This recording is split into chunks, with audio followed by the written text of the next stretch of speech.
#ask Dr. John Arson type చేసి మీ questions అడగండి, తప్పకుండా రిప్లై చేస్తాను. ప్రశాంత్ కుమార్ సార్, నాకు టెంపుల్ ఏరియాలో హెయిర్ ఫాల్ అవుతుంది. డాక్టర్ని అడిగితే రోజ్మెరీ ఆయిల్ యూజ్ చేయమన్నారు. సార్, రోజ్మెరీ ఆయిల్ వాడితే సరిపోతుందా?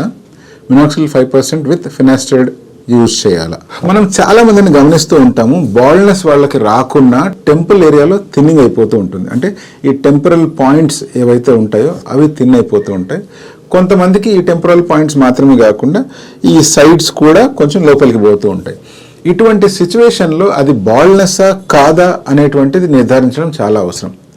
ఎందుకంటే మనం టీనేజ్ నుంచి అడల్ట్హుడ్కి ఎంటర్ అయ్యే పీరియడ్లో డెఫినెట్గా హార్మోనల్ ఇన్ఫ్లుయెన్స్ వల్ల ఈ సైడ్స్ కాస్త కొంచెం వెనక్కి వెళ్తాయి, ఈ టెంపరల్ ఏరియా కూడా కొంచెం పల్చబడుతూ ఉంటుంది. సో ఇది కనుక నార్మల్ది అని మీ డాక్టర్ చెప్పినట్లయితే దానికి ఎటువంటి మెడికేషన్ వాడొద్దు, వాడినా ఉపయోగం ఉండదు. అలా కాకుండా ఇది బట్టతల ఫామ్ అయ్యే ప్రాసెస్లో అర్లియస్ట్ స్టెప్ లాగా అనిపించింది అనుకోండి, అటువంటి సిచ్యువేషన్లో ఇమీడియట్గా ప్లెయిన్ మినాక్సిలే వాడాల్సిన అవసరం ఉంది. కొంతమంది ఏమంటారంటే, నాకు మెడికేషన్ కానీ లోషన్స్ కానీ అట్లాంటివి ఇష్టం ఉండవు సార్. అటువంటి వాళ్ళు రోజ్మెరీ ఆయిల్ కనుక వాడినట్లయితే ఎంతో కొంత ఉపయోగం ఉంటుంది. కొంతమంది అయితే ప్రత్యేకించి ఈ టెంపుల్ ఏరియాస్ లాస్ అయిపోయి ఉన్నాయి, లేదా టెంపుల్ పాయింట్స్ ఏవైతే ఇట్లా యాంగులేటర్గా ఉంటాయో అవి లాస్ అయిపోయి ఉన్నాయి, వాటిని మాత్రమే రీక్రియేట్ చేసుకోవాలి అని అనుకుంటూ ఉంటారు.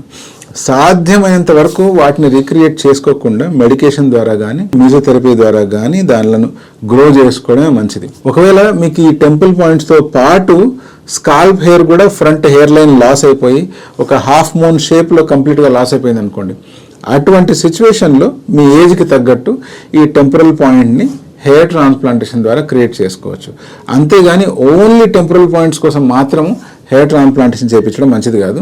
వాటిని కాపాడుకోవడానికి మెడికల్ ట్రీట్మెంటే బెస్ట్.